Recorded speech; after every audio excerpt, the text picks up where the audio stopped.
It is August 10th, 2024, and you are listening to Sports Chowder with me, Sam Stebbins. Today I'm talking the Patriots Preseason Opener, some Olympic men's basketball drama, Cy Young polls, and more.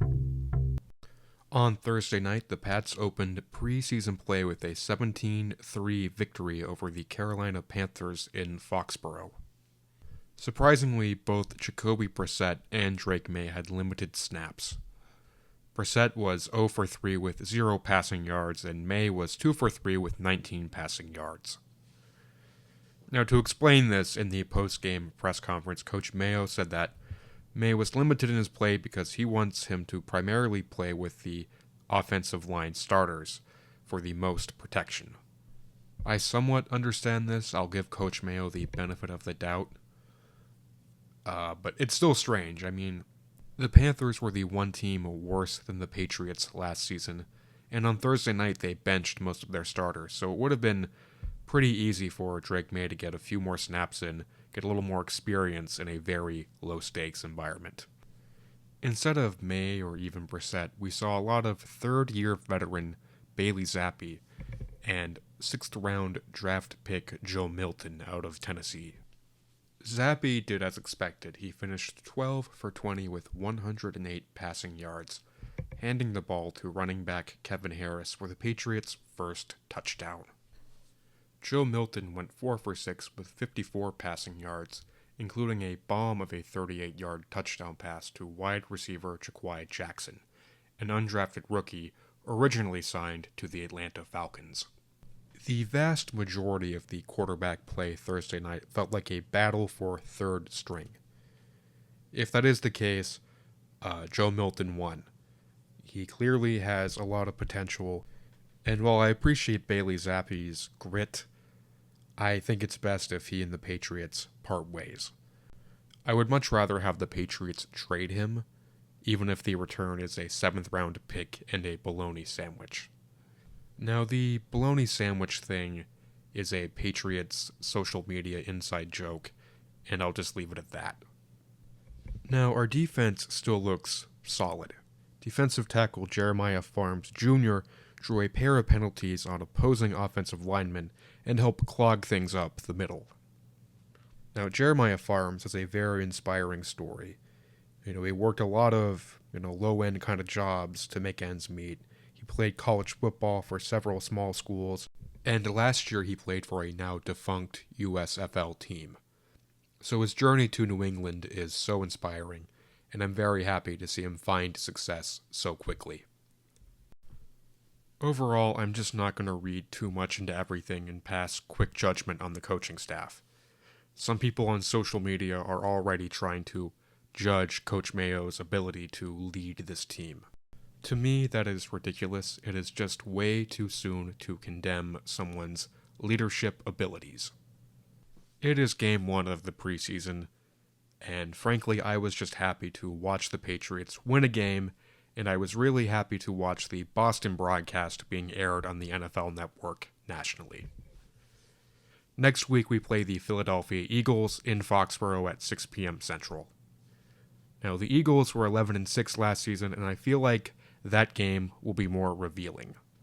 I hope to see more Drake Maye because win or lose, it will be a valuable experience for a rookie quarterback. Before I move on from the Patriots, I want to touch on linebacker Matthew Judon's contract drama. If you don't know, he's been disgruntled in recent contract extension negotiations, and last week he had a heated exchange with Coach Mayo during practice. He is under contract for 1 more year, and he plans to play this season whether or not he is extended. But he believes what he's being offered does not reflect his value. Now, I don't have sources inside Gillette Stadium. I can't defend how Judon or the Patriots organization is conducting themselves in these negotiations. That being said, I really hope the Patriots make this extension work out. Matthew Judon loves being a Patriot, and he provides very important veteran leadership on our defense. The Patriots have the money, and it's not as if they're going to sign some huge free agent at this point in the offseason. So I hope they make this deal work. I really think Matthew Judon provides necessary leadership for this team. Moving on to the Olympic men's basketball team, there has been some interesting developments so far. First of all, Jason Tatum was benched in the first game versus Serbia. As Celtics legend Paul Pierce put it, it is Celtics hate. Team USA head coach Steve Kerr must still be stinging from Boston's 52-point smackdown on his Warriors back in March. Thankfully, Drew Holiday got to play versus Serbia, and he had a decent game with 15 points and 2 steals. Jason Tatum recorded a double-double versus Puerto Rico, and Team USA went on to defeat Brazil 122-87 in the quarterfinals. Up to the game versus Brazil, Team USA had recorded only comfortable wins. However, on Thursday they once again played Serbia, and Tatum had no playtime the whole game. Not only that, but the team was down by 11 in the fourth quarter. Kevin Durant and Devin Booker initiated the momentum that sealed the victory, while LeBron James had the fourth triple-double in Team USA Olympic basketball history, and Steph Curry led the team in scoring with 36 points. Thank goodness Team USA found a way to win. It would have been very disappointing if they missed the gold medal game, which is scheduled for today at 2:30 p.m. Central Time versus France. Tatum better get the chance to play. If he doesn't, that is just more motivation against the Golden State Warriors both times the Celtics play them next season. I really don't get why Steve Kerr has some problem with the Boston Celtics. Does he not remember that his Warriors defeated them in the 2022 NBA Finals? You know, is he that angry about the Celtics having some kind of success that he has to get his revenge by benching Tatum? I mean, if that is the case, I can't read his mind, but it seems to be the case, then he is incredibly petty, and I hope he is not the Team USA head coach in 2028. Joe Mazzulla would be much better, frankly. He would bench Tatum if Tatum was doing poorly. He's done it before, he'd do it again. But I trust him to do it, motivated only by the desire to win. Joe Mazzulla is not the kind of person to be motivated by pettiness or anger. He simply wants to succeed, and that is why he is a legend in the making. Very quickly, before I move on to the Red Sox, I want to talk more about the NBA on TNT fallout. Now, there is still a pending lawsuit between Warner Brothers Discovery and the NBA. But it sounds like there are plans in place for what will happen if TNT indeed loses rights to the NBA. First of all, Charles Barkley has announced he is not retiring, and he will honor the rest of his massive contract with Turner Sports.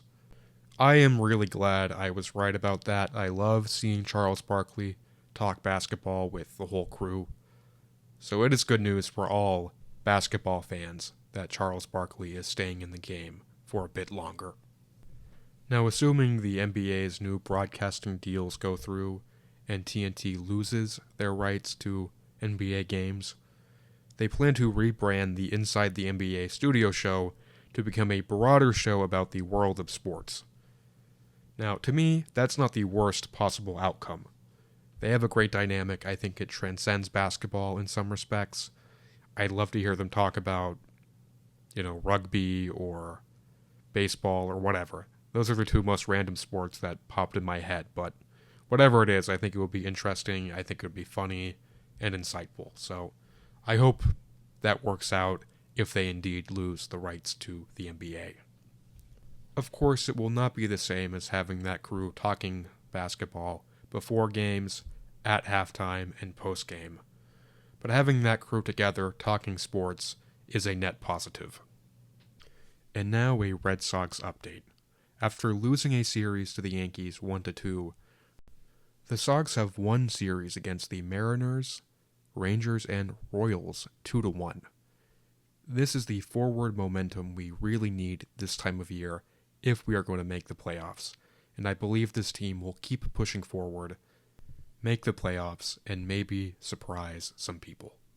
Now, there were two developments I want to talk about from these games. First of all, our manager Alex Cora celebrated his 500th win Monday over Kansas City. Congratulations to Alex. I am a big fan of his leadership. He has been with us through so much, and I am so glad he has been extended. Now, the second development is about right fielder Wilyer Abreu. Not long before our game Sunday versus the Texas Rangers, his grandmother in Venezuela passed away. He was visibly emotional, and he hit 2 home runs, including a 3-run homer. It was really a beautiful performance, and I would say a beautiful tribute to his late grandmother and his family. And, of course, thoughts and prayers go out to him and his family at this time. And, it's one of those bittersweet things in sports when athletes can have a great performance after a tragedy. So, it's not like the most exciting rah-rah kind of story, but it's worth noting and worth remembering because it's a lot for someone to go through a family loss and still show up for their team and show up for their family. So I'm proud of him and I'm glad to have him on our team. Now, another interesting baseball story is that former Red Sox pitcher Chris Sale is leading in the National League Cy Young polling. For non-baseball fans, the Cy Young Award is given to the best pitcher every year. Now, as of Tuesday, Chris Sale, who plays for the Braves currently, has allowed 2 runs or fewer in each of his last 9 starts, and in 15 of his last 16. This season, Sale is 13-3 with a 2.71 ERA and 155 strikeouts.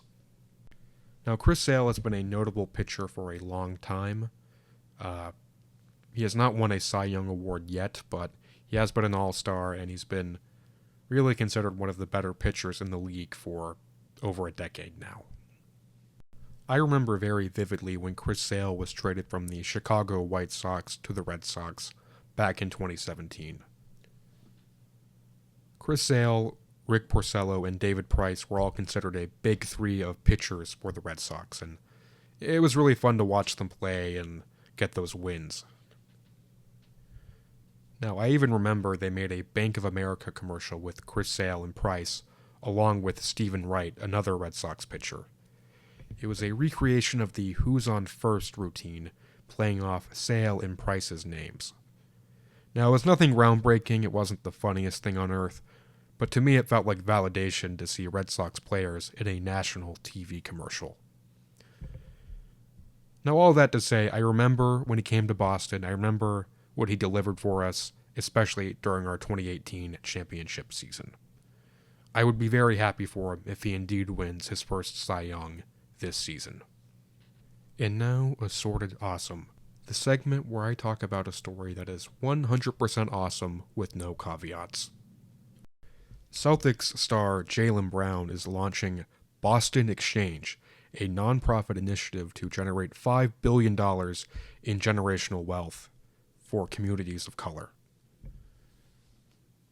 I am really proud of him for doing this. It is really an important thing to do. It'll reduce inequality in Boston and make a huge difference for so many people. I have so much respect for the fact that Jaylen Brown uses the money from his huge contract to help others. It can be a little weird to see the numbers in sports contracts these days. It goes from being, well paid to just insane amounts of money. So I'm always happy to see that money going to people who need it the most. I love Jaylen Brown, and I hope he is a Celtic for life. That is about all I have for this episode of Sports Chowder. You can follow me on X at StebbensTweets. You can follow the show at sports_chowder. You can follow the show on Instagram at SportsChowder and like it on Facebook. Thank you so much for listening. I appreciate the support. I will return in 2 weeks with another heaping bowl of Sports Chowder, the show that discusses, celebrates, and/or laments the state of Boston sports.